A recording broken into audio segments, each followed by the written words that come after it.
Okay, good morning, everybody. Welcome to Barnyards and Backyards Live. I'm Jeff Edwards. My co-host, Jeremiah Vardaman, today. We are both from the University of Wyoming Extension. And Jenny Thompson is with us today as our guest. You actually get to see her. It's the three amigos this morning. Jenny Thompson is I wrote it down, Small Acre Outreach Coordinator for the University of Wyoming.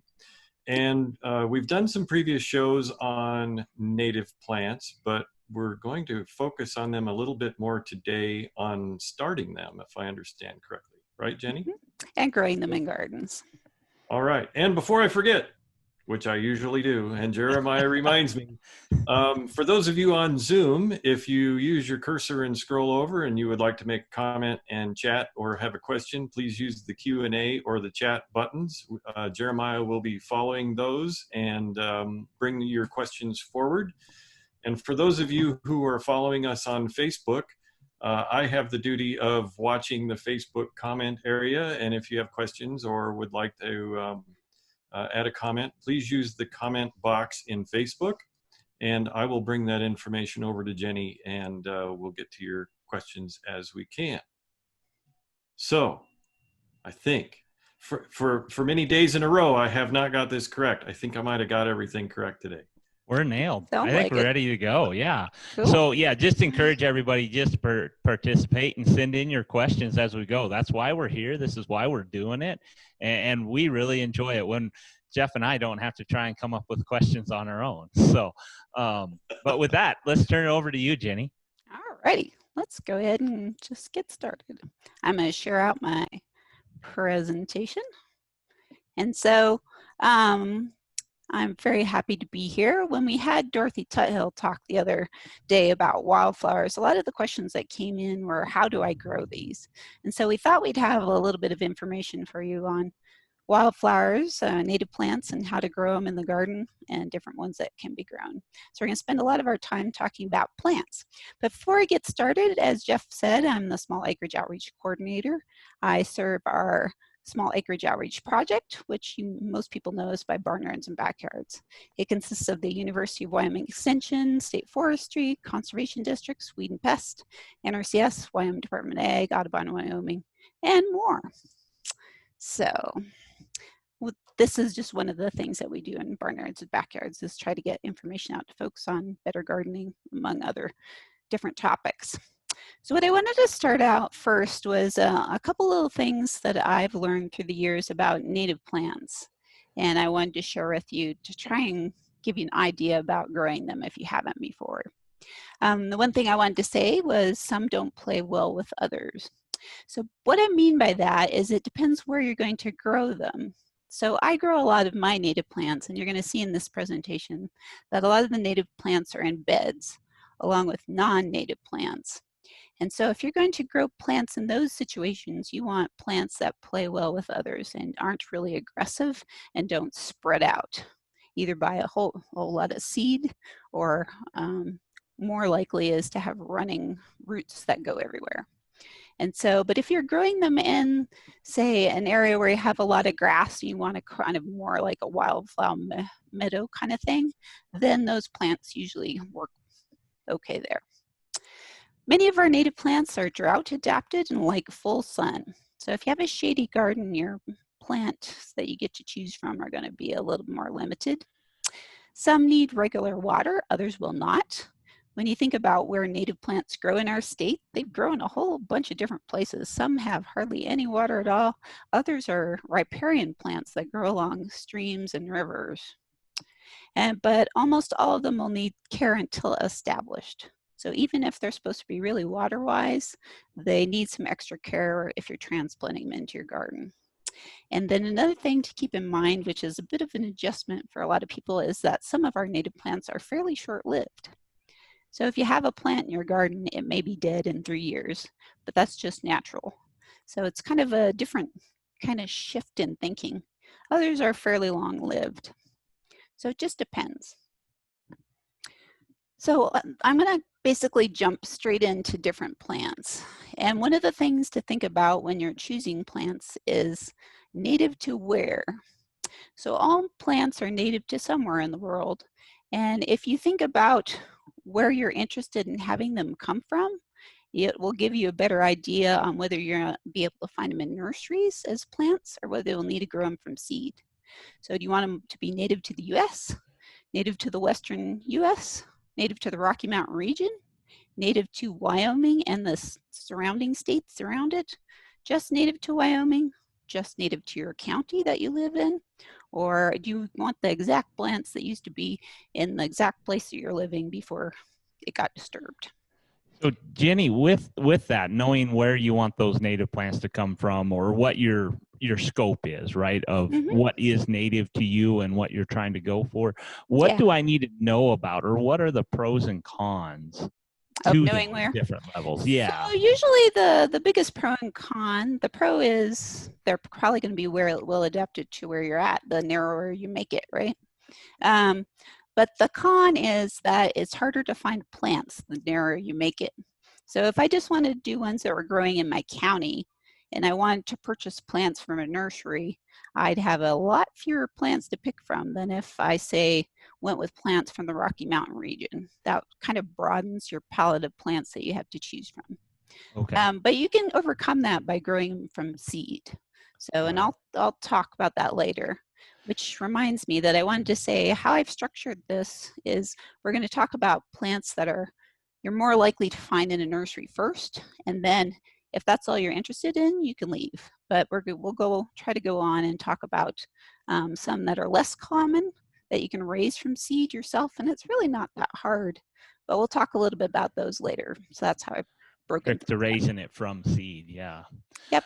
So what do I need to know about my area or where I live and where I'm wanting to plant these plants? Is there anything specific in the characteristic of my landscape or information that I need to know to try and source those flowers or native plants? To even that it's in my same county, it might be a native plant. You just alluded that there are some that are riparian area plants versus dryland plants. How do I kind of simulate that? So it depends how you plan to treat your plants, right?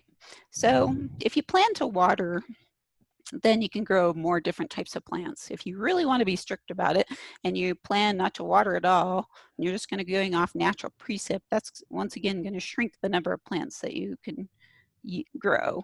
And so you'll be choosing from plants that come from those areas that require less water.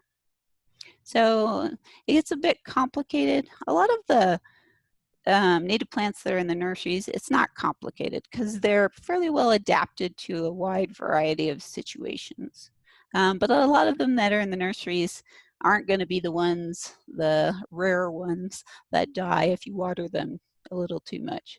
Most of the native plants in the nurseries are fairly flexible and can deal with a little extra water, which is often what they get in gardens. Does that make sense? And for success with native plants, in any landscape, right, in the garden or in a flower bed, or if you're trying to do a pasture of wildflowers, right, they all need water for that first establishment year, and the more frequent and more irrigation you can provide them, supplement to the natural precipitation, the higher your chances of success of establishing those and keeping those plants, correct?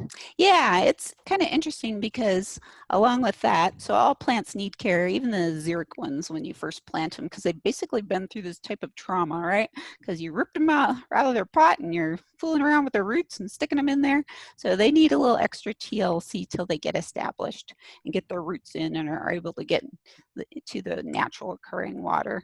And so one thing that's kind of interesting, and you'll see it when you work with native plants, is that sometimes when you have pickier ones, that the original plant that you plant may not be as hardy as the seedlings that may come up from it because they haven't been through that kind of stress, and so they're just a little tougher. It's not all the time, but a lot of times you can kind of see that. At least for me, the clientele that I interact with, that's one of the biggest misnomers when they think of xeriscape and they think of native plants. I'll go and talk to some clients and they want native plants, right? I just want native plants out here on this 5 acres or 10 acres or whatever. And we really have to talk about, you can do that. And that's a great option. However, that first year you need to irrigate them to get them established. Yep. And it's not that you don't have to, right? But it increases your success rate with it a great fold. So, and if you move into a place and it's not much disturbed, so what I'm gonna be talking about is gardening, kind of like around your house and stuff. And if you have like an area that hasn't been disturbed most of the times and it has native plants and it's not overtaken by weeds, that usually folks, I just tell them, leave it alone. Take care of the invasive weeds that come in, try and promote the health of the native plants that are already there, and the pollinators and everything that kind of live in your community will be happy with that. Sometimes it's not necessary to go through in there and reseed like your area. right.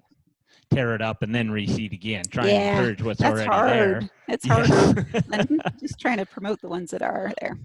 Okay. And we'll probably talk about it a little bit later in the show, but I think one of the biggest things that people need to understand about their location, because it's different, right? In Laramie, where you're at, and where I'm at here in Powell, and where Jeff is down there in the southeast.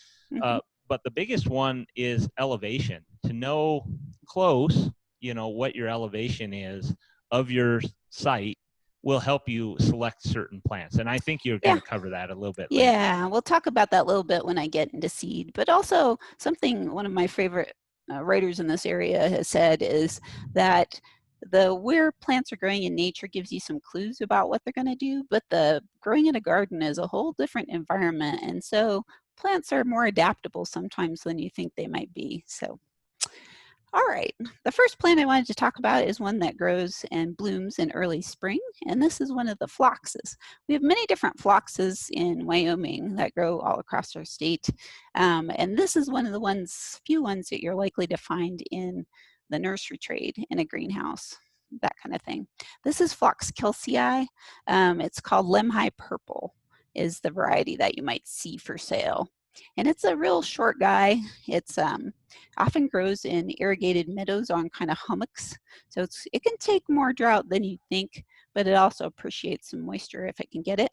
But it's real short, just grows real low to the ground. So some of the non-native phloxes like creeping phlox, which is Phlox subulata, what I've experienced, I don't know, for those of you out there that have grown it, is that it gets winter burned like crazy. So the poor little plants will be all shriveled up and winter burned by the time spring comes around. And this guy, probably because he's adapted to our state and also because it's so darn short, it kind of stays out of those winds and it tends not to winter burn like others do. Now, winter burn, you mean, is it desiccation from those winds and that, or is it from the solar radiation? Both type burn? Okay. So usually in our state you get both together. So it gets fried by the sun. So sometimes in some of our higher elevation areas plants do better because they're covered by a snow layer most of the winter that protects them from the intense sun and then also the wind. So where I live we don't have that much snow cover necessarily in winter, and we have screaming winds almost all winter long. So it's really a good test for plants that can survive those types of conditions. We got our first question, Jenny, and you can take it now or take it later, but it kind of fits in with everything we've just kind of covered of how to get these established, how to be successful with them. But Leanne asked off of Facebook, we are just starting some landscaping and are thinking of doing an underground drip system. Is that what you would recommend versus the above ground drip system? Either one will work. It's totally up to you. So, like I said, a lot of these plants are pretty adaptable. And so I have ones that I can tell you what I've done. So drip works great. It's very good. And it'll help you control the amount of water that you're putting down. I've established gardens by using, one that I did was using soaker hoses, and I put the plants in, put soaker hoses on top of it, put newspaper on it, and then put mulch on top of that. And so what happened was it worked great, the plants established, but then after a while, since I'm a gardener, I was digging around, and eventually I'm gonna poke a hole through that soaker hose. So after that, I went through and ripped out the soaker hose and we just water it by a sprinkler because we don't need to water it very often since they're well adapted. So it's basically your preference. That's my experience too. You can bury it in the ground and it works really good with a drip system. The only problem was once some like nozzles clog or it gets cut, right, either by human activity in there with weeding or hoeing or anything that way, or you get maybe a gopher in there that chews on it or whatever, you now have to dig it up to fix it, to repair it, and that becomes an issue over time. But it works really good for the first few years. It's been my personal experience. Yeah, it's entirely so your choice. subsurface strip is notorious in perennial beds where the hairs will grow into the emitters and plug them up. So, and like you said, Jeremiah, gophers are a problem. I am constantly out looking for gophers to try to make sure that they aren't going through my lines. Yep, gophers are fun. So going back to the phlox, don't want to jump ahead yet. We got a question from Rochelle, and she asked, when does the phlox flower in the summer, and how long does it stay in bloom? So it's a spring one. It actually blooms a surprising long time. At least I think it's surprising. So this one is just starting to quit blooming now. So I'm growing a lot of my plants around Laramie. So I have several different sites around Laramie that have different types of soils and stuff. So that gives you kind of context for what I'm talking about.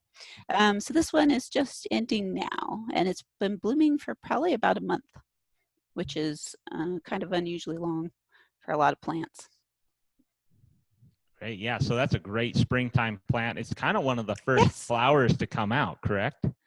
There's some that are earlier that we'll talk about a little bit later. But yeah, it's pretty early. And I have a chart that I'll try and remember to show you at the end that it was written for our pollinator publication. For those of you that may have a copy of that, I basically am kind of nerdy and took data on when plants bloomed in my gardens over a course of like 7 years and figured out what time of year that they would bloom and for how long. And so there's a chart out there. I can't remember if this guy's on it. He might be, because the butterflies like to get on this.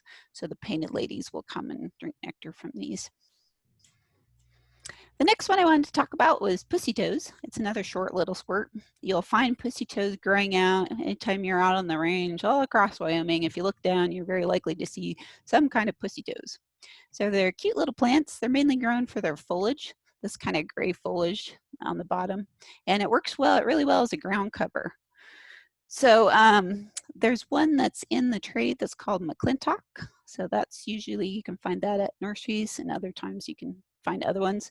If you want to grow other species, then you'll probably have to grow them from seed. They have an interesting little life cycle and reproduction, but we won't get into that at this point. I wanted to show you a couple different photos on where, so you can see it growing in landscapes. This is one, you can see it up front where it's blooming. And those blooms, it's not really grown for that. So if you want to go through with your weed whacker and just whack them off, that's fine. It's growing along with a couple different types of penstemon and some other plants in that landscape. But it's this white, if you go back to that picture, Ginny. But it's the white in the foreground. Yeah, right, it's a short little guy. Can you see my cursor? Yep. I don't know if you can see my cursor. It's pretty small, but this one. Yeah, so that you can see why it's mainly grown as a ground cover. And here it is between some pavers on this path. So it works really well for that. It doesn't like to sit in water. So if you have a low spot where water's going to collect, it's probably going to get cranky and maybe die. So, but it works very nicely in pavers. And I'm guessing since it's on pavers, it kind of tolerates the traffic pretty well. It's pretty rugged and durable. You know, we're not out there every day stomping on it, but I don't pick up my feet and try and avoid it necessarily. So it takes that somewhat. It's not like turf. It's not gonna, doesn't have that kind of resistance, but it has a minimal amount. So that's it growing out with pavers and a bunch of penstemon and some buckwheat, which we'll talk about later. This is a plant called Scotch sugar bowls, and you can find it at some nurseries. So the nursery trade in general is getting better about trying to take some of our Western plants and bring them into cultivation, because a lot of them are out there and we just haven't tried them or looked at them to see what they can do in the landscape. But this is one that is, and it's native to Wyoming, parts of Wyoming. It's one thing I would say about it is slow. So you buy this tiny little plant and it's going to stay small for a while. So it's a slow grower, but eventually it gets wider and wider, grows about yay tall, and it has these lovely little bell-shaped flowers on it. And then it produces these crazy little seed heads that look like Dr. Seuss character hair. And they'll reseed themselves a bit if they're happy where they're at. But you don't want to move it because it's one of those taproot-y plants that get cranky if you try to move it. And looking at the name, it's related to clematis? Yes, it's a clematis. So the Interesting. first time I saw it, I was like, what? That's not this viney thing that I'm used to with the giant flowers, you know? And yeah, it's in that family. So you does can- it spread pretty easily then, like clematis? Like, would it take over a flower bed? Do I got to be concerned about that? No, it's so pokey. So this guy, I forget, he's maybe 5 years old. So it's real slow. It just expands is what it does. It doesn't vine along the ground like, you know, other clematis does. Like I said, Jenny, occasionally it produces a lot of seed. Yeah. you mentioned that it was about yay big. Yeah. So on Is that 5 to 12 inches, 12 to 18 inches? so on some of these, you'll see I put the heights on them. Yeah, I know. Yay is not Okay. exactly a real term. And you probably can't see my hands exactly and see how big that is. Not as easy. No. Yeah. So it's about 8 to 15 inches high. Just keeping it real. It's a nice little mounder. Yeah, I like to throw words around. Okay, so here it is in a landscape with some penstemons in the front and some iris and other plants there. You can see it growing there. Like I said, just have patience with it. It's a little pokey. This is Missouri evening primrose, and it's a lovely plant. It's one of the, I really love the evening primrose family. There's a lot of plants in it. They have these massively huge flowers sometimes. So this guy, he has a big old flower, probably, I don't know, 4 inches across. And Oh. it is a slow to come out in the spring, so don't assume it's dead. It's just a slow to wake up. And then it puts out these green leaves, and then it starts blooming with these big fat flowers. And then it produces this really honking big seed pod that will roll around. It's pretty funny looking. I should have put a picture of it in here.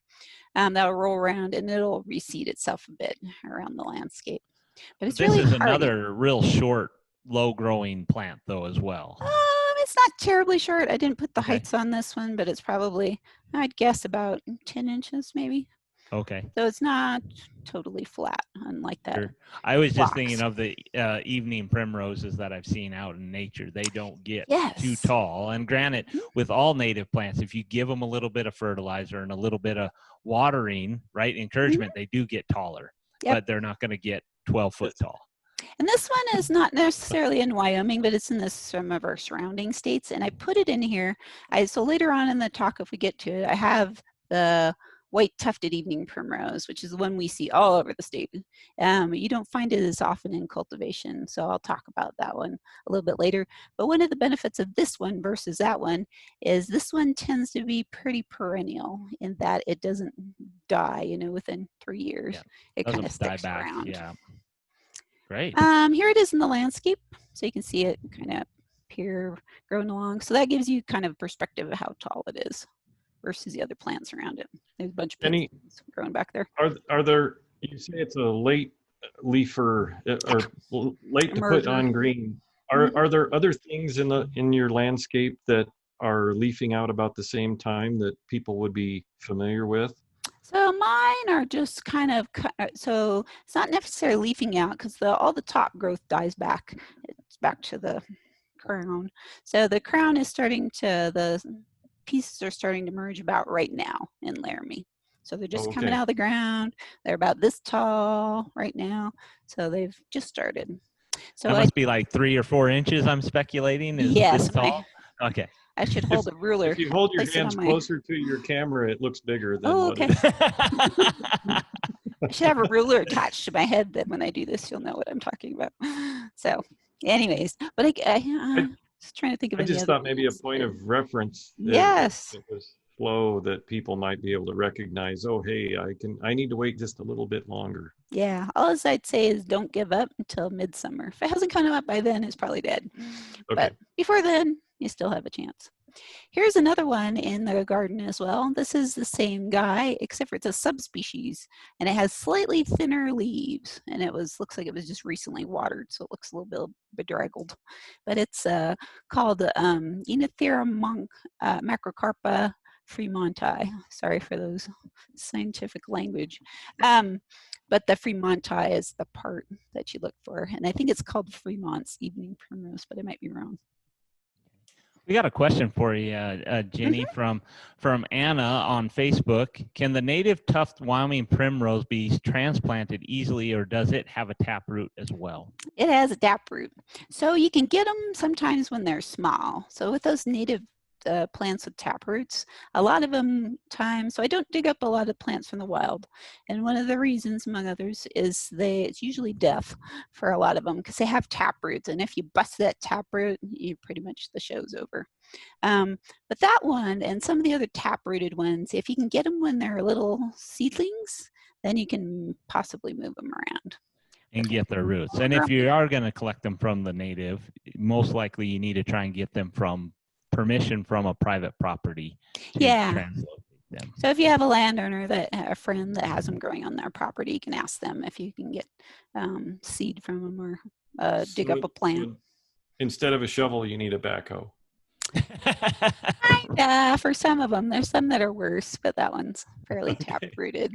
It's one of those drought adaptations that to survive the drought, plants develop taproots. And so, yeah, I have a picture of taproot in here. If we get to it, I'll show it to you. So this is the sulfur flower, but it's also called buckwheat. So you'll see these like those pussy toes I was talking about. If you go out and take a hike or whatever and are out on the range, look down, you're probably going to see one of these guys. So it may not be this guy, but it's going to be one of them. And so a lot of these, this one particular one has yellow flowers. There's others that a lot of them have white flowers that get a little kind of pinkish tinge to them as they go along. So there's a whole range of them. Very few of them are in the nursery trade. But this is one of them, the sulfur flower. And there's a variety called Canna Creek out there that you can often find in nurseries.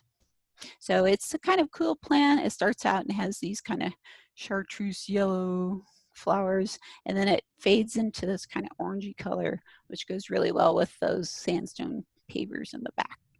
So to have something to look at all season long with that plant. So here it is in the landscape. You can see it up here up front, along with a bunch of other plants in a crowd. This is one of them right here, along with some penstemons that we'll talk about later.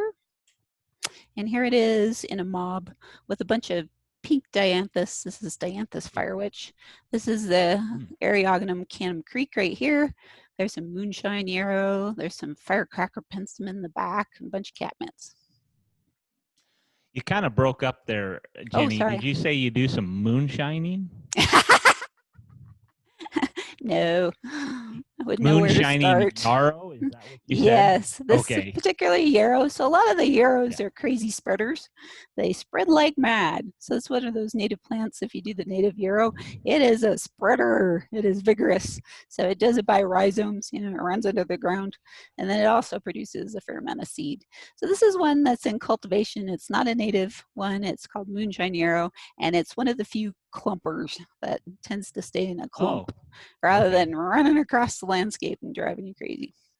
If that's so when you do get tired of it, you can dig it up with a shovel. You don't have to go through and rip out your whole planting. Yes, right? for the next 10 years. Yep, it's a little more controllable. So go ahead. So with all your native plants in there, are you at all concerned with them setting seed and casting seed in your perennial flower beds? Is that something you're trying to encourage? Are you trying to mitigate that by clipping flowers or cutting off seed pods, anything that way, Jenny? So it all depends what you're trying to do. So it goes back to that. Are you trying to grow it in a bed? Or are you trying to grow it in a wildflower meadow? Like if it's a wildflower meadow, then it can do what it wants, right? Because it's in such high competition with other plants, they usually are more controlled. In a bed, I've done this with native plants that look lovely in nature. I collected seed, put them in my garden, and then 2 years in, I was like, oh, that one has to go because they run everywhere. So a lot of those evening primroses are like that. They'll run for the hills because even if you aren't, I don't amend my soil or do any of that. I'm not adding anything to it, but things are just slightly nicer in my garden than they are in nature. They don't have as much competition with other plants, and so they will go for it rather than staying put. So it depends on the nature of the plant. So some of them set a lot of seed, others do not. Some of them will run for the hills, others will not. And then it depends what's going on in my beds. So like Rocky Mountain penstemon, which you haven't gotten to yet, it is a prolific seed setter. If you want like a whole bed full of Rocky Mountain penstemon, probably all you need is 2 plants, and you will soon have a whole bed full of Rocky Mountain penstemons. I love them, and so what I do is I don't want that many plants, so I will go out and I'll cut most of the seed heads off before it has time to set viable seed, and I'll leave 1 or 2, because as I mentioned before, a lot of our native plants do not live forever. They may live for 3-5 years and then they die. So you need a couple of seedlings coming along to act as replacements. Gotcha. Did that answer the Great. question? Yeah. So you do need to manage the seed if you want to keep it in a certain look or a certain density in the area, but you can also let it go if you want it to take over an area. So it's kind of up to your personal perception and what you're trying to accomplish. Yeah, no, that makes a lot of sense. Sometimes when I'm out in my garden, I feel a bit like a band leader. So I want more trumpets or less trombones, or so I'm weeding here and letting this one reseed over here. And so most of our gardens tend to be works in motion. They're not static. They don't stay still all the time. Well, and probably that's the enjoyment of native flowers, right? Is because it's not static. That's kind of what we're going for with it anyway, is to try and mirror what we see out in nature. Sure, and non-natives as well. Even like in your wildflower meadows, if you plant a certain amount of plants, you should have it in your mind that that's going to change, because they're in competition with each other. And so the more aggressive ones will tend to take over and the less aggressive ones die out over time. So it shifts around. Right. Great. So I stuck this plant in for those that have shady areas. So it's a coral bell. So you'll find them all over the west. And oftentimes you'll see them like on the shady side of cliffs, or in areas like that, or if there's a seep, they like a little bit more moisture if they can get it. But I see them in some pretty dry areas, but they're often shady areas. And so we have these in Wyoming all over the place. But what you'll see is that a lot of them don't have these nice little flowers on it. They often have green flowers, and so they are hardly noticeable. Whereas these are some that have some bright flowers to kind of cheer up shady areas. And so this one's, I think, from New Mexico, I want to say. I think, and this one perhaps as well. This is Sandia coral bells. It's got tiny little leaves, and it's a short little guy. This guy's only about probably, the leaves themselves are probably 3 inches off the ground, whereas the flowers make it a little taller. Whereas this guy's a little taller. This height is less than a foot. Well, the leaves, and then it shoots up these lovely bright reddish flowers. And what surprised me when I grew this, I didn't know that the hummingbirds would feed off some of these. And so they won't feed off all of them. They seem to prefer certain ones, and this ruby bells is one of them that they prefer.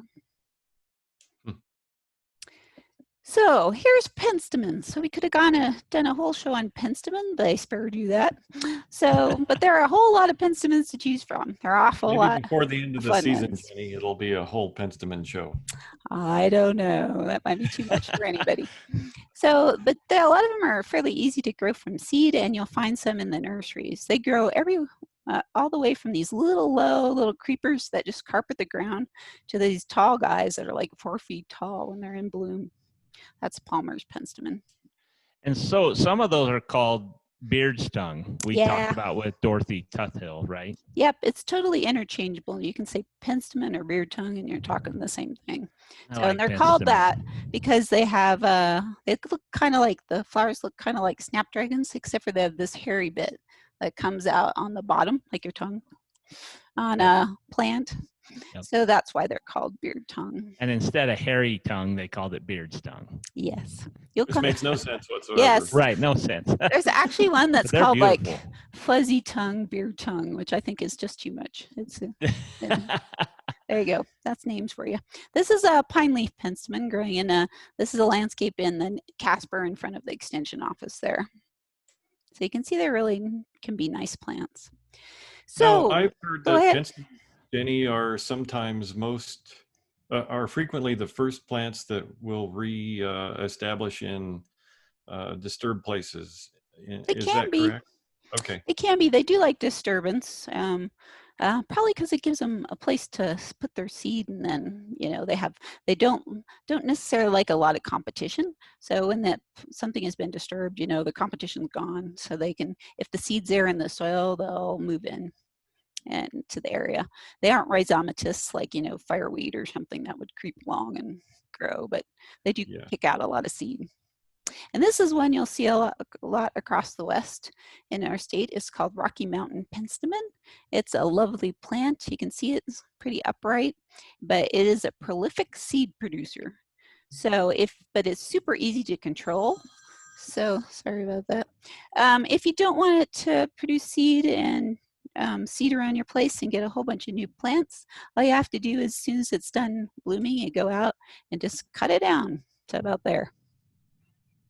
And that controls it. If you leave it up, you'll soon have an area that has a lot of penstemon in it, usually. Even it's mulched. And we haven't talked about mulch yet, but so I use organic mulches.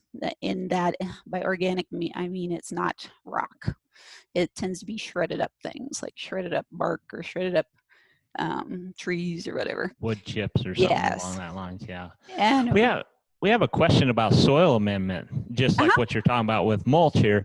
Sure. Anna asked from Facebook, are soil amendments not needed for native derived varieties like penstemon? I have very clay soil here in Gillette. Nope, don't need them. I hardly ever use them. So soil amendments are awesome for vegetable gardens and other things, or if you're growing a plant that's adapted to the east, they have them. So basically the soils in the West have very little organic matter in them. So these are plants that aren't used to it. So you don't need it at all. So don't worry about it. And So Jenny, go ahead. would it be if it doesn't survive, try something else? I was just going to say that. My gardening philosophy is try a bunch of different things. If they die, well, tough luck. It probably wasn't meant to be there. And so I'll try something else. But that's kind of my personality. I tend to be an experimenter. And certainly you don't want to spend a whole bunch of money on a bunch of plants and then have everything die. That was a bummer. But if you try a variety of things, or you look around your area and you see what other people are growing, you'll have a better idea of what will do well there. But the mulch is different than a soil amendment. You're using mulch as a suppressant for the weeds. Yes, it is. The main reason I use it is to suppress the weeds. So these types of plants that I grow, which are the Western natives, they aren't adapted to growing in areas with a lot of mulch on the ground, right? So they aren't growing in forests where that would be the case. They tend to be growing in wide open areas. What they'd really like is to have like this area with no other vegetation and no mulch at all, and then they'd grow like gangbusters. The problem with that for me is I have larger beds and I do not like weeding that much. And anywhere where there is not mulch, the weed will usually grow. So in order to make things controllable for me, I mulch heavily to keep the weeds down. How thick is your mulch approximately? It's pretty thick. So I'd guess about 3 to 4 inches. So, and of course, the wind blows some of it away. So it gets shallower in some areas, you get more in other areas. So it varies quite a bit. But, anywhere probably from that 2-inch to probably 3 inches, probably average. And it'll pack down a bit. It's enough to suppress the weeds. It's as thick as you can afford. Yes, that's the other thing. Depends what type of mulch you really like and how you're using it. And so you can use gravel as mulch. I have a friend whose garden is mainly pea gravel, that small little stuff. And it suppresses the weeds very well. But what I will say is a super seed bed for native plants. So they will reseed themselves quite prolifically in that type of mulch. Whereas the organic mulch, they won't reseed as much. Does that make sense? Great. Yeah, no, that's great. We have another question. Anita asks, does this penstemon, Rocky Mountain, transplant well? I have it in a flower bed and don't want it in there and would like to move it. Does it transplant well? Usually it does okay. It's not exactly tap rooted. I just take a big shovel full of dirt with it and move it. So if I didn't want it there, I'd move it. Probably what I'd do is, you know, like after it's bloomed, I'd cut it back so it doesn't have as much surface area to lose water with it, you know, so it won't dry out too fast. And then I'd move it, and then I'd keep it well watered for a while. But I've moved them. Right. They did fine. Great. We have another question from Tiffany, and she asks, can you tell me of the plants that you're covering, which ones are poisonous for horses, cattle, etc.? They're not planning to have animals like in that area, but occasionally they do get a critter or two that just gets where it doesn't belong, and they don't want it to get sick or killed. So we're going to have a show that's going to be coming up. I forget which week it is, maybe when you guys can remember and tell us.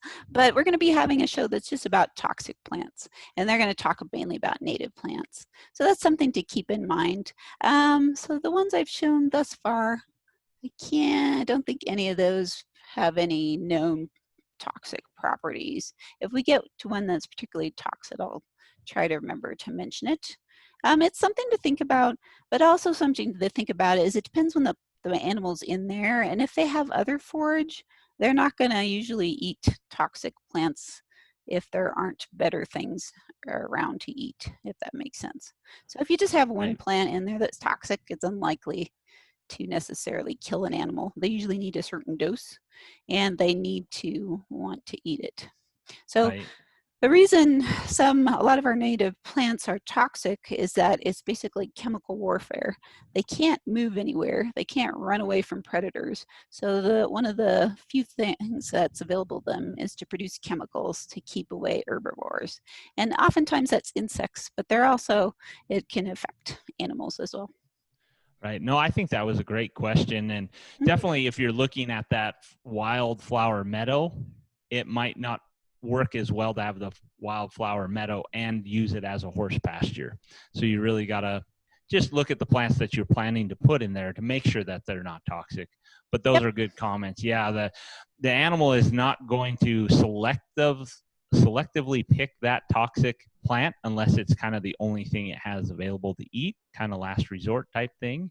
And we'll cover that more in that other session. There's some contradictories to that statement, right? But and then they have to eat a certain amount of it, and it depends on what animal is and how much they have available, that kind of thing. But good question, very good question. Yep. So that program will be Wednesday, June 24th. Thank you, Jeff. You're welcome. It should be a fun one. It'll be interesting. So Megan from Facebook has another question of, do these plants work well as the only plant in the bed, or are they better mixed with other flowers and plants? It is totally up to you. So if you want it to be the only one, fine. If it looks good to you, fine. So gardening is, to me, it's whatever makes you happy, right? So it's not that they grow better or grow worse, unless you have some plant that has allelopathic chemicals, which is not very common. That would bother, excuse me, can't talk this morning, other plants. It's really not something you need to worry about. And so then it just comes down to what looks good to you. Well, and it's probably just trying to get the right combination of those plants in that bed, like yarrow, right? It's very aggressive, and it will start to take over that bed if you put it in there with, was it the sugar bowls that you said were very slow growing in that? Yep. And so it's just finding that right combination of those flowers so one isn't more dominant than the other is probably a bigger perspective, but they can definitely be by themselves or with others. Yep. So I tend to grow, usually my beds are big enough that I have multiple different kinds of plants in there, but also my landscape has a freakishly large number of plants in there because I'm always experimenting and seeing what happens if I grow this one, what is it going to do? So I have an unusually large variety of plants in my gardens. But like I said, most of it's personal choice. Speaking of that, you can see this large flowered beard tongue. It's another one of the penstemons. Tends to be more native to the eastern side of our state, crossing over into the Great Plains state like Nebraska and so on. And so you can see it. It is an awesome penstemon, and there's one that's in the hort trade called Prairie Jewel that's sold as plants that you can grow. The one thing I would say is these are showstoppers. They have these big fat flowers that are like giant snapdragons, but they're short flowering. So the ones I grew from seed, which weren't this variety, so I can't comment on that, they bloomed about they lasted about 2 weeks and the show was over. So it's spectacular. It'll stop traffic when it's happening. But then after that, it's done. They also tend to be, in my experience, the ones that I've grown from seed, which are the species, tend to be short-lived. So they'll be there for a year or two and then they'll reseed and come up somewhere else and the original plant will be dead. Here it is growing in my garden. Oh man, those are beautiful. And this, I put this one in because it was an illustration of how this works. So these plants growing along the side of my paths are that penstemon. So the original plants were probably over here and over here. And so what happened was I allowed them to go to seed. If you don't want to go to seed, it's really easy to keep them under control. The seed located over here grew up as it wanted to, and the original plants died out.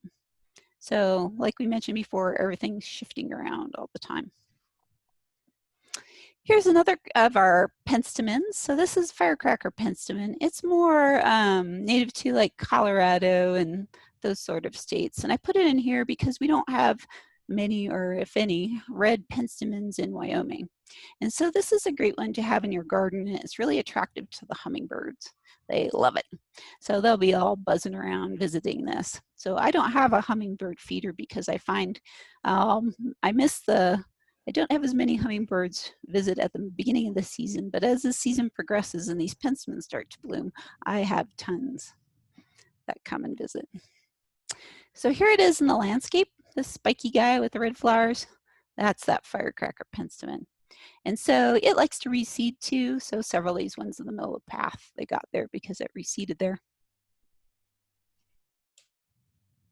So that's it for the penstemons. There's a ton more, and there's more that we can talk about when we talk about starting stuff from seed that you can choose from, but they're fabulous plants. Just keep in mind that they may not live forever. This is a plant that I put in, it's columbine. It's the Colorado columbine, which is native to our state. It also can take some shade and it likes some extra moisture. So I put it in here in part because it can take that extra shade. I will say it is a prolific reseeder in our area, maybe not in your area, but in our area, boy, it can go.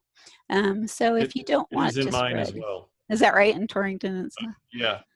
It's impressive, the amount that it can spread. And it is growing in a shady area in our place, and it spreads a lot. Yeah. So once again, it's easy to control. After it's done blooming, just go in and cut its heads off, and you've taken care of the issue. I don't know about you, but I have a little harder time deadheading, as that's called, when you go in after it's bloomed and cut off the heads. Those plants that are still blooming, but you sometimes just have to say, okay, that's it, because this is one of those plants, if I wait until it's all the way done blooming, the seed is ripe and it has spread already. So I have to go in there when it's still blooming a little bit and cut them off. This is purple poppy mallow. It's this little viney guy. So it has this giant, pretty big taproot. So it dies back to the taproot each year, but then it puts out these viney things that crawl over the ground, and then these beautiful purple flowers come up that look like cups. And they're in the family kind of related to hollyhocks. And when you look at the flower, you can kind of see why that is. They have that taproot, so they don't like to be moved. You can plant them when they're a seedling. You can move some of the seedlings around, and it does like to reseed, so you might have plenty to move around. But if you're going to move them, just dig them up when they're real small and see how it goes. Tell me if you're getting tired of too many plants. I don't think this crowd's going to get tired of too many plants. Yeah, you never know. I don't want to be like Charlie Brown's teacher. I like that you say that it's grumpy, Jenny. As you can see, I tend to, my language, what's it called? Anthropomorphic, when you just refer to plants like people. Yeah, I do that a lot in regular conversation. So this is flax, speaking of reseeders. This is Lewis's flax. It is a prolific reseeder. It is a beautiful plant. Puts out these nice blue flowers in the mornings. They put out their petals, and then as the day goes by, the petals fall off, and then the new set comes out the next day. It is a wonderful plant, but I would say that it is one that if you don't want to reseed around, you need to be out there deadheading it. So that's why you see it alongside roads. It's used a lot in Reclamation. road reclamation, the kind of European variety, but there's some confusion as to whether the Lewis's flax, which is native terraceate, how much different it is from the other types of flax. So it's all, you'll have to talk to a botanist. It's just one of those gray areas in the plant world. This is blanket flower. Many people are familiar with this one. The plant breeders have been busy with this little guy. So when you look in some of the plant catalogs, you'll see this guy in a wide range of kind of all yellow, kind of peachy colors to this all dark reds, double petals, all sorts of little things with this guy. It's native to our state. The type that's native to our state, here's it's growing in a bed with princess plume in the background. This is the native guy, Sarah State. It's just called blanket flower. It's got this kind of yellow pattern. It's a perennial.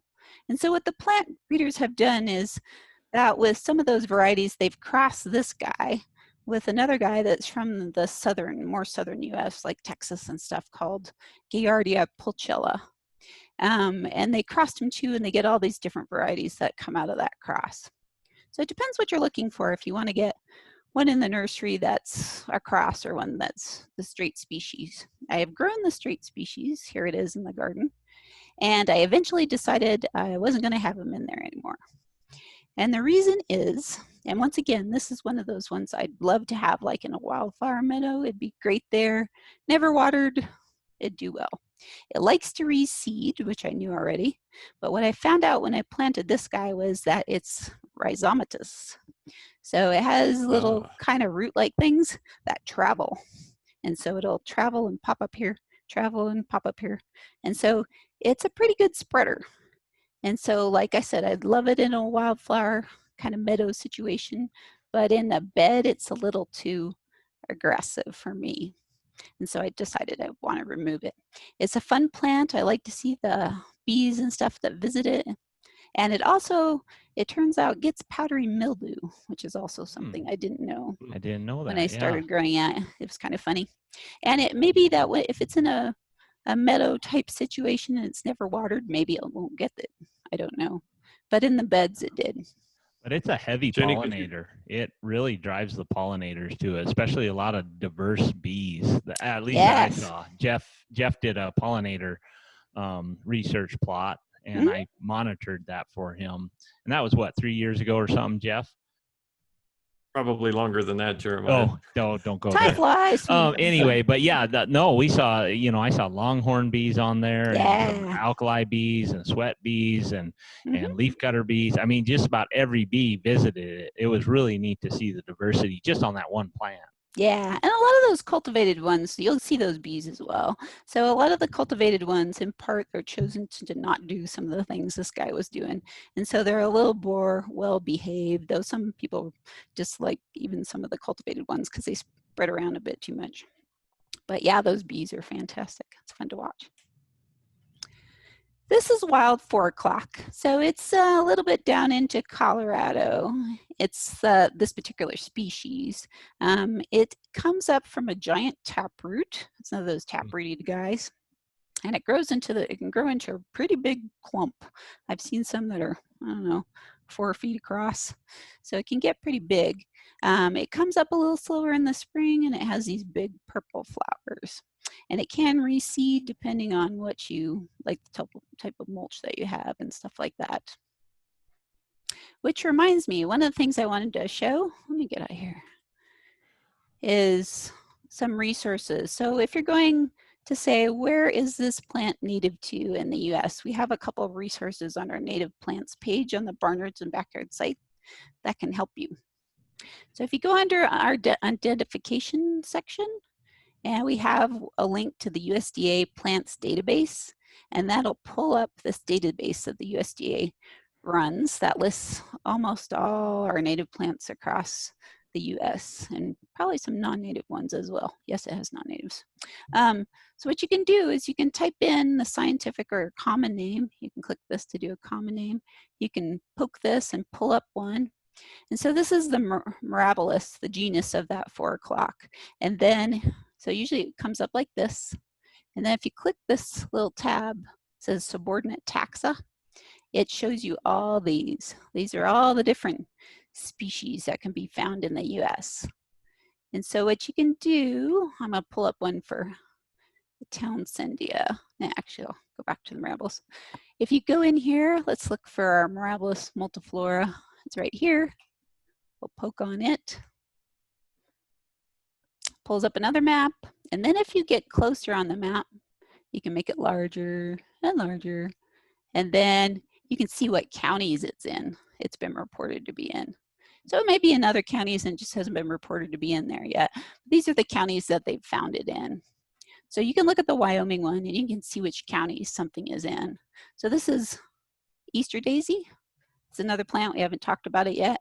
You can see its distribution across Wyoming and into other states. So you can see why I'm often interested in plants that grow a little outside of our borders in other states, because they often have lots of similarities to our ones in our state, or are the same plant, as the case may be. Okay. I just want to show you that as a resource when you're looking around thinking, is this plant got a native? question, Jenny, before you move on. Back Sure. with the blanket flower, and the question was, do the blanket flower crosses survive as well as the native ones? And then also, are the crosses are some of those crosses rhizomatous, and do they spread, but maybe not as aggressive?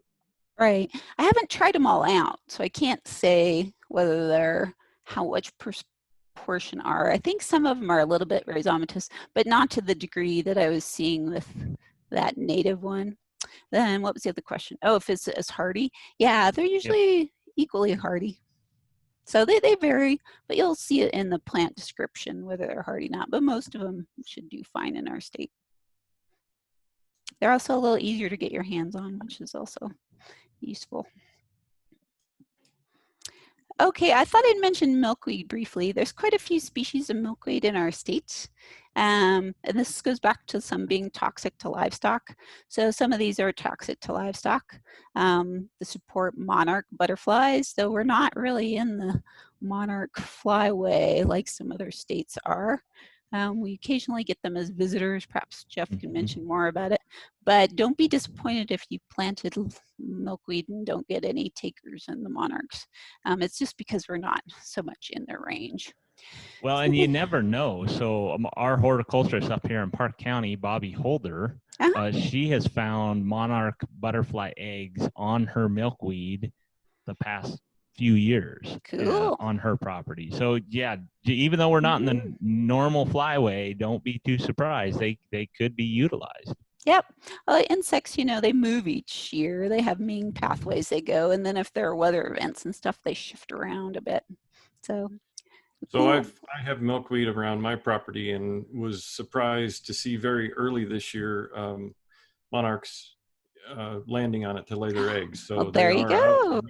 Yeah, I think that eastern side of our state, you guys get visited a little more than other parts, right?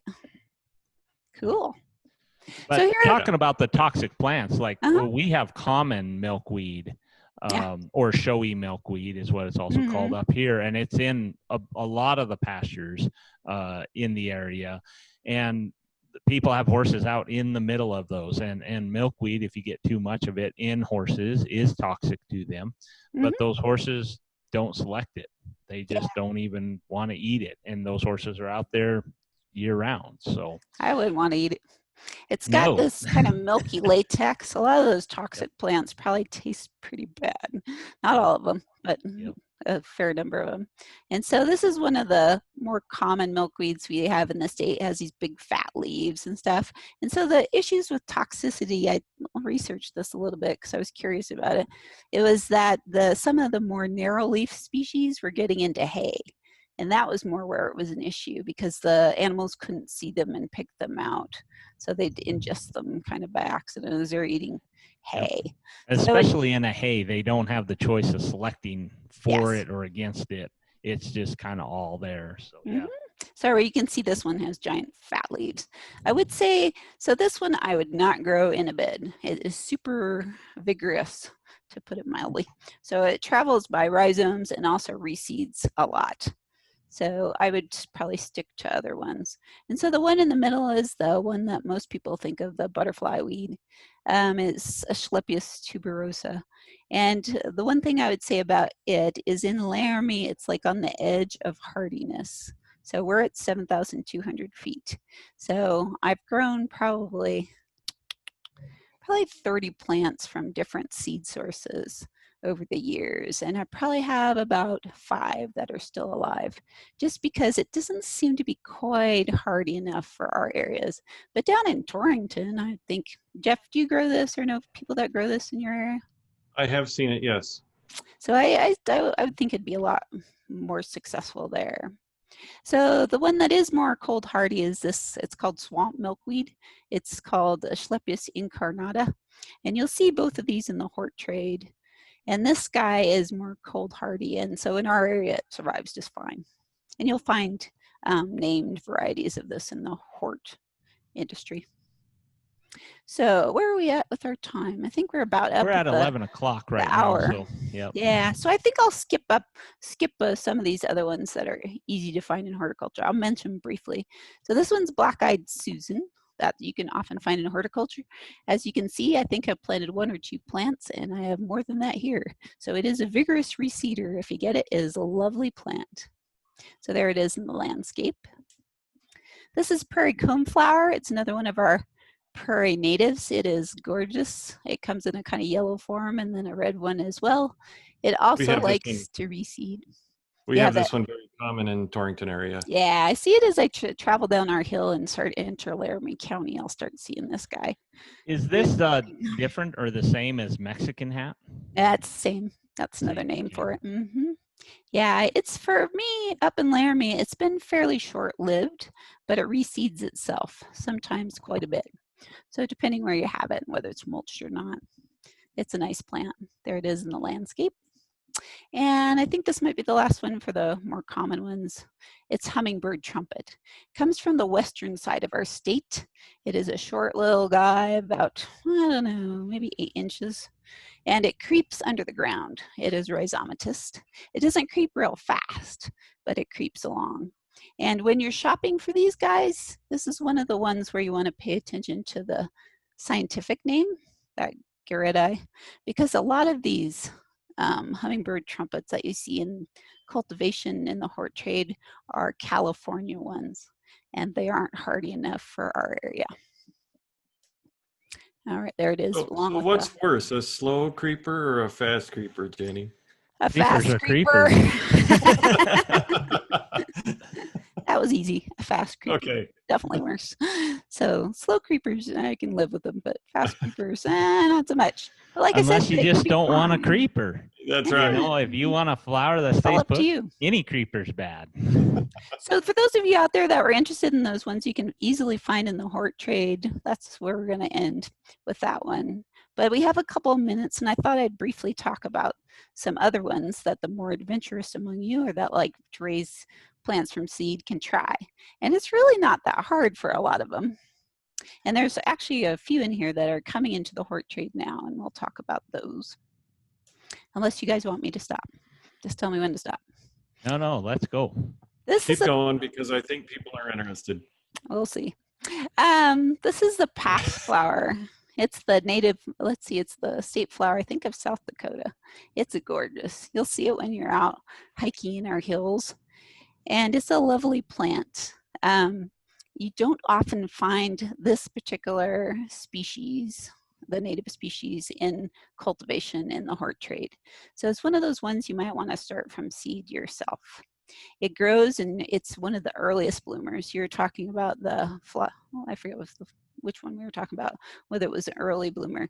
This guy is super early. So that's why this poor bee is like, oh, a flower, thank goodness, because it's probably the first one it's seen in a couple miles of flying around. So what it does is it first comes out with these flowers, are the first parts that come out, and then it'll be followed by the leaves, and then it forms these funny little seed heads. And they look like this. So those are the ones that kind of remind me of Dr. Seuss books with the hair. It's kind of fun plant to look at. So it's an awesome plant. I can say if you do raise it from seed, have patience. It's another one of those slow growers.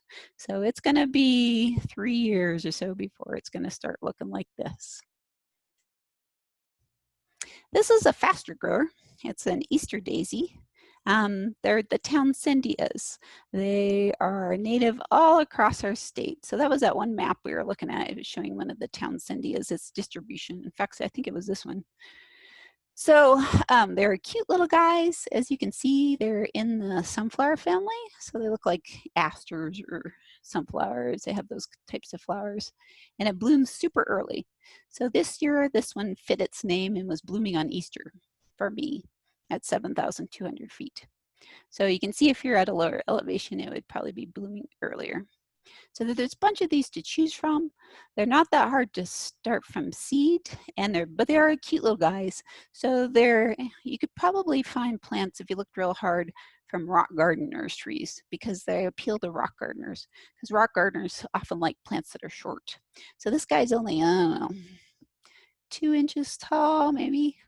And it produces these buds, but the whole thing will be covered with buds. And the plant itself is probably, this guy's probably maybe 5 inches across, would be my guess. So they're not big guys. So if you have a place where they can be between rocks or something where they don't have a lot of giant plants competing with them and shading them and stuff, they are nice plants to grow. And I wanted to show you this one because you can find them growing all over our state. And so I wanted to show you what a seed head looks like if you want to collect them. So these are the flowers that are done blooming, and this is a seed head, and they're very funny looking seed heads. They look like dandelion fluff. And so then they don't last very long. So you have to, as soon as you see them out there, you grab them and put them in a seed envelope or wherever and save them for next year because they'll be gone in a minute if a big puff of wind comes along. This is another one of those Townsendia daisies, just a different variety. So you can see they come in pinks and other things, other colors. They're a lot of fun. And this is a white tufted evening primrose. So we talked about the other primroses. This one you can find in cultivation in the nurseries sometimes, but it's not real common. And I've grown them from seed. They aren't that hard to grow from seed, but I will say that they vary in how rhizomatous they are. So this one I have some plants that are real clumpers. They just stay there. Other ones I've had, they tend to travel around a little bit, but they don't travel nearly as far as some of the other evening primroses. I grew one, I think it was Nuttall's evening primroses. I collected the seed, grew it up from a plant, stuck it in my garden, and by the 2nd or 3rd year, I was like, oh my gosh, because it was running. So, and it took me quite a while to kill it off. But this guy tends to be a little bit more of a clumper. Oh, and it has these fantastically large flowers. They're like 4 inches across, and they smell like lemon to me. They're very sweet, and they're called evening primroses because they open up in the evening, and then they're open all night. They attract moths as pollinators, and then as the heat of the day comes along, they shrivel up and go away. So it's another of those tap-rooted guys. I think we already discussed that.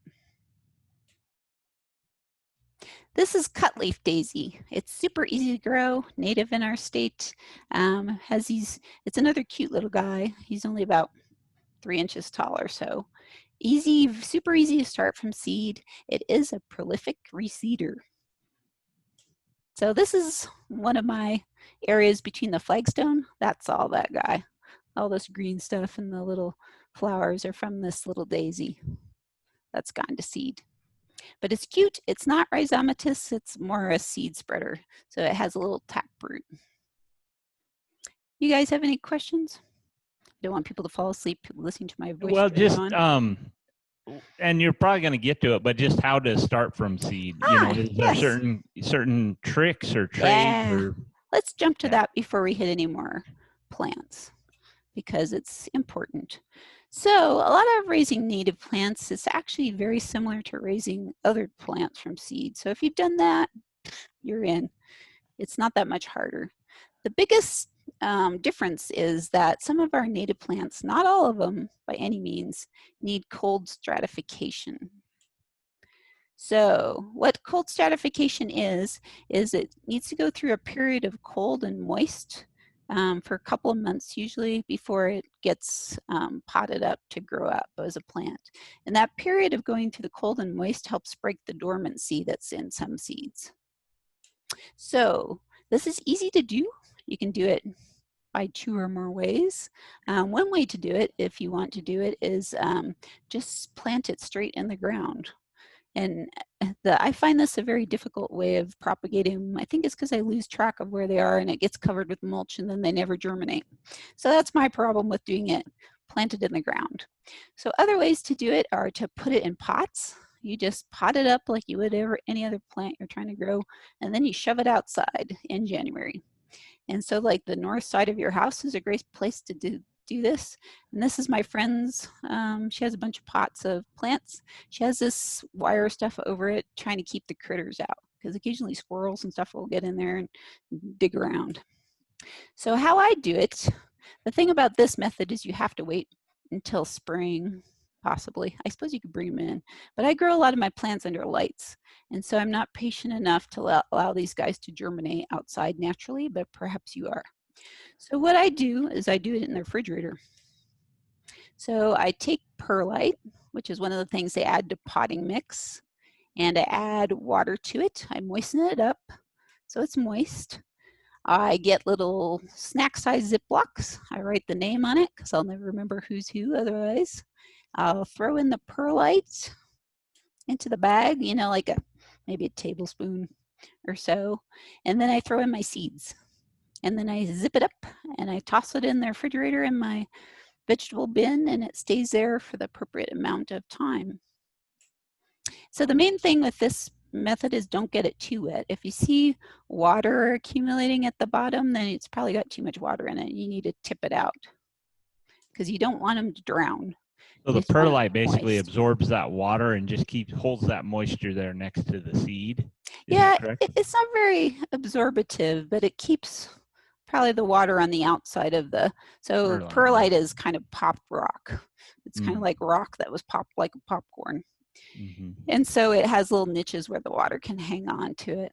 But yeah, it provides the moisture for this process. So it's super easy to do, and it's critical with some native plants. It's not needed for others. And some of them, it just increases the amount of germination. Some of them, they won't germinate at all unless they go through. And so then I need to leave them in the refrigerator for 6 to 8 weeks, and then after that period, I can plant it. Yeah. So what I do, and part of the reason I use the Ziplocs and the perlite, is I can see the seed in there. So it's easy to hold it up or open it up and see the seed in there, and then I can see when the roots start coming out of the seed. So if, like I think I mentioned before, or maybe that was before the show, if I don't know how long to put it in there, I'll put it in there for 8 weeks. So I'll backtrack from when I want to pot it up. So oftentimes I'm doing this in January. I'll put them in there, I throw them in the fridge, and then I keep my eye on them. So like once a week, I'll look at them and see, are there little roots coming out? And when there's enough that have little roots coming out, then I'll go ahead and pot them up, whether time's up or not.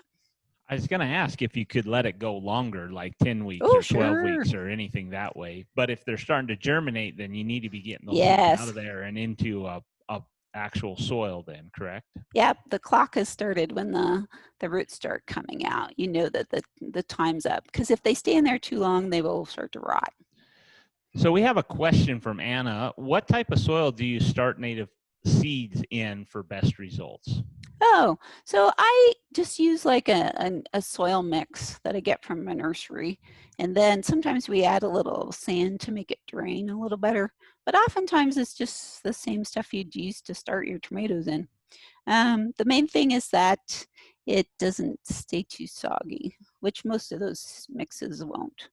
So you basically want to get a seed starter mix from your local garden store. That's what I use. You don't want fertilizer in it. You don't want anything else. You wanted a sterile soil for seed starting. Yeah, this using the ones that are soilless mixes, they don't have soil in them, keeps the chance of having a disease problem down so that your little seedlings don't die after they come up. It's the same as with vegetables. Except for as vegetables grow along, they need a little fertilizer, more fertilizer than these plants necessarily do. Does that make sense? Yes. Okay, like I said, if you can keep track of them, and you can always do them outside and plant them straight into the ground. My problem is I can't keep track of the little fellows, and then they get covered up with mulch, and then they never germinate at all because they don't get enough light and stuff to make them germinate, which is why They're I buried use. too deep in your Yeah, mulch. well, that's your why. mulch is suppressing the weeds. Yes, just the way it suppresses weeds, it also suppresses native plants from coming up. So, do you guys want me to cover a few more plants or call it a day? Jeff and Jeremiah. How many plants do you have? Few more. I'll skip around. This is another one of the penstemons. So I meant to say with the Rocky Mountain penstemon, if you want to start with penstemons, it's one of the easiest ones to grow. It's the easiest to grow from, whether you grow up and get a plant from a nursery or grow it from seed. This is another one that's super easy to grow, but you need to grow it from seed. You probably won't find it in cultivation. It's called the saw sepal penstemon or penstemon glaber. It's super easy to grow, but it also is a crazed reseeder, just like that Rocky Mountain penstemon. It will go everywhere with that seed. So if you don't want it to reseed, you need to cut it off, but allow a little bit to go, because when the original plant dies, you want something to take its place. But it's a very pretty plant, very pretty blue color, a little more floppy. This one's that was native to our state, as is this one, which is the large leaf penstemon. Excuse me, I need to drink water.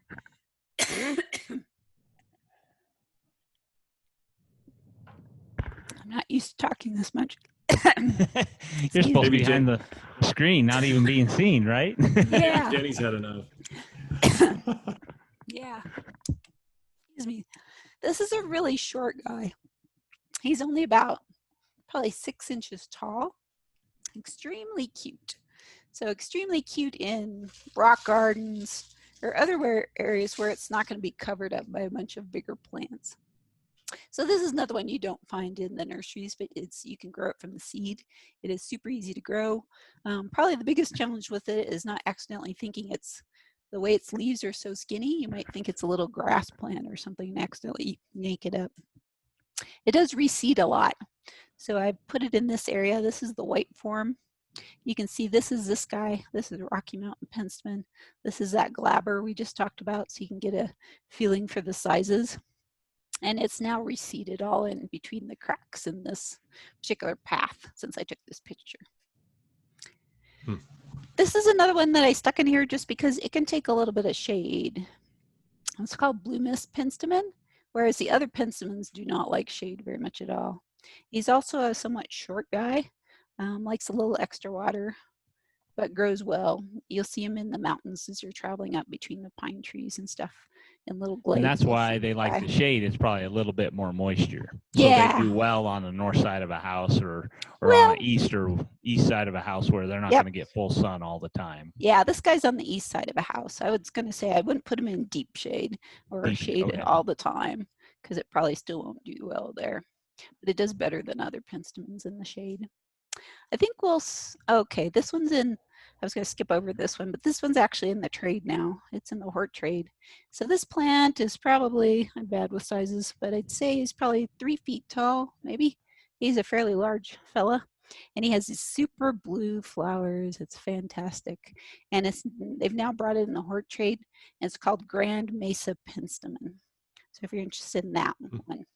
It's from Colorado. It doesn't grow in Wyoming. So there it is in the landscape. So I'm going to skip over these. This is a sedum. I just wanted to mention it because he's a little different. So you know those sedums, ornamental sedums we grow in the garden? They're our native ones. So I think this might be the only native one we have in Wyoming, and it's called lance leaf sedum. So the actual plants themselves are probably, I don't know, maybe 1 inch tall, and they have those fat little leaves that you're used to seeing on sedums because they're succulents. And then it kicks out these bright yellow flowers. and it looks really pretty when it's blooming. And as you can see, it likes to reseed itself, and it likes places that aren't mulched. So originally these plants were probably over here, and there were some over here in the beds in the mulch, and then it reseeded itself into the path. There is another shot of it. Oh, and I wanted to mention this one. So this one, you could rarely find it in the trade, but I saw when I was poking around this year, there's a couple places that are carrying these as plants now. It's called gay feather. So you've been able to find these in the nursery trade for a long time now, but they were plants that were native to more the eastern US and kind of the Midwest area. And so this one is actually native to our state, and it is more drought tolerant than those other guys. And so it's a really pretty plant. Here's it growing in my garden, and then over here is it growing on the side of the road. And so it grows around here. I've seen it in the bighorns. Before you get into the mountains, there'd be like foothills that would just be covered with a sky. So I haven't seen it reseed a ton yet, but I suspect it very well has that property. So you can actually find it in the trade a little bit now, or you can grow it from seed, and it's not that hard to grow from seed. Well, I think we'll call that a wrap. There's a couple of things I wanted to show you. There's blood. I was going to talk about bloodroot. If you want to grow that, you can do that. But I wanted to show you a couple books for those that want more resources. So these are a couple of my favorite books for growing plants. This one is great. It's like an encyclopedia. So you can pull it out and look up a certain plant and read information about it. It covers the Rocky Mountain area, and it's from some folks that live over in Jeff's area that wrote it. And then this one's called High and Dry. It's from Robert Nold. He's down in Colorado. I would say that this book will be a disappointment if you're a beginning gardener, because the reason being is that it uses mostly scientific names, and it doesn't have a picture for every plant. So that's a bit of a challenge. But if you know your plants fairly well, it's a fantastic source of information. Those are Jenny, great could you resources. also use the internet to cross-reference those scientific names if you yes, very felt easily that you so. needed a little more help? Yeah, Okay. it's just a little more work for you to do. So Sure. And I just wanted to mention on our site as a final thing is we have this native plants page, and like I said, there's a bunch of resources for identifying plants. So you can look on here. There's a lot of resources to links to the herbarium and that USDA plant site. This one's a great website for, just us average people that wants to see pictures of plants and figure out whether that's what we've found or not. There's also a section on growing them. And so that includes a bunch of different articles and things, but it also includes links to our Plants with Altitude book that I showed you before when we were talking about sources for seeds and plants. I also threw this up the other day because I wrote a little section that was on tips on wildflower seedings and seed mixes. For those of you that are interested in doing like a little meadow or something, this has some tips in there to help you out, hopefully. Great. So yeah, look up those resources and all that. But with that, thank you very much, Jenny. We know you're not used to talking that much in this show, but it went fabulous. I think everybody really appreciated it. Really good information. But we just want to say thank you so much for joining us this Friday. And hopefully we were able to answer some of your questions on the various different types of plants and how to be successful with them. By all means, so Jeff has posted in the comment section for those of you on Facebook Live an evaluation. We really would like to have your follow-up and feedback on the show. That really helps us kind of steer our show. And he's also thrown it in the Zoom chat box. If you're in Zoom and you click out of this, you will be prompted in a URL code as well with the evaluation. So if you have time, give us feedback on that. With that, I'm going to share. Oh, Jenny, you need to allow me to share my screen. Oh, that's right. Didn't have it turned on because it was just me. Total control. Yes! Total control. She's a control freak. It's that's amazing. Right. Amazing we get anything done without her, right? Mm-hmm. So the big thing that I want to highlight for everyone, let's see if I can find the right screen to share.